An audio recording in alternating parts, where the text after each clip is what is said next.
You ever wonder what sets the Michigan Wolverines apart from other college football teams? Now, the easy answers might be their 2024 national championship win, or their iconic winged helmets, or their record-breaking attendance at the Big House. Beneath these surface-level distinctions lies a far more intriguing and consequential difference. This is a case study in how organizations can navigate cultural shifts and leadership transitions while building lasting competitive advantages. In an era where college football often seems trapped between its amateur roots and the gravitational pull of the NFL and professionalization, the Wolverines have charted a unique course.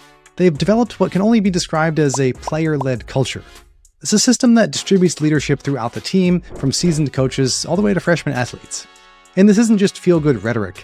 It's a strategic approach that's yielding tangible results, of course culminating in their 2024 national championship victory.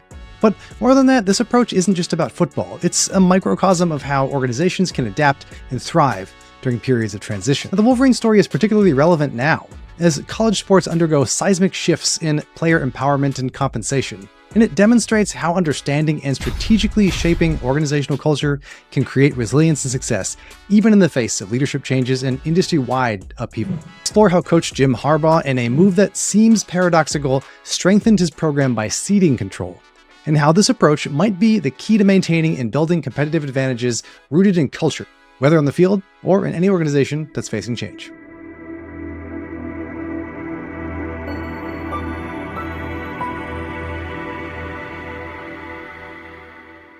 Welcome to another episode of This Anthro Life podcast, brought to you in collaboration with our friends at Culture Capitalist. I'm your host, Adam Gantwell. Today, we're exploring the role of cultural strategy in the University of Michigan's football team, the Wolverines, and how it contributed to their 2024 national championship win. Michigan's success is largely attributed to the cultural shift that was installed by head coach Jim Harbaugh.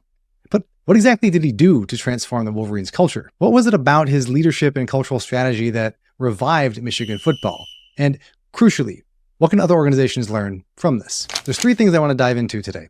The first is the secret to success is player-led or team-led culture. The second is leveraging the power of a distributed leadership. And third, build sustainable success through cultural strengths. So know what your strengths are, build strategies that way. The first way that Coach Harbaugh led the Wolverines to success is that he fostered a player-led culture that's different from the coach-led structure of most teams and how we've seen football being led in the past.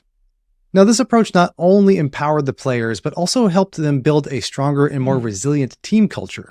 Harbaugh gave the Wolverines a unique edge by hiring younger, former student athletes and flattening the team's hierarchy. Now, this culture is evident in the new traditions like the turnover buffs, where defensive players who cause turnovers wear symbolic Cartier sunglasses during celebrations. And the really cool part about this is that this ritual was brought and introduced to the team by freshman Will Johnson in 2022. This became a cornerstone for Team 144, visually reinforcing their dominance on the field. One of the most remarkable aspects of Michigan's culture is its distributed leadership structure. So during Harbaugh's suspension in the 2023 season, offensive coordinator Sherrone Moore successfully led the team through their toughest games. Now, if you don't watch sports or you weren't watching at the time, I'll repeat this because this is an important point. The offensive coordinator Sherrone Moore was successfully leading the team through their toughest games, meaning that team members were leading other team members. This ability to adapt and lead under pressure is a testament to the strength of Michigan's flat culture, where leadership is shared and players are empowered to take charge. Unlike traditional hierarchies, Michigan's approach created a team that was agile and capable of overcoming significant challenges. This is reflected in their undefeated season and ultimate championship victory. The third pillar of Michigan's cultural success is all about understanding and maintaining one's cultural strengths.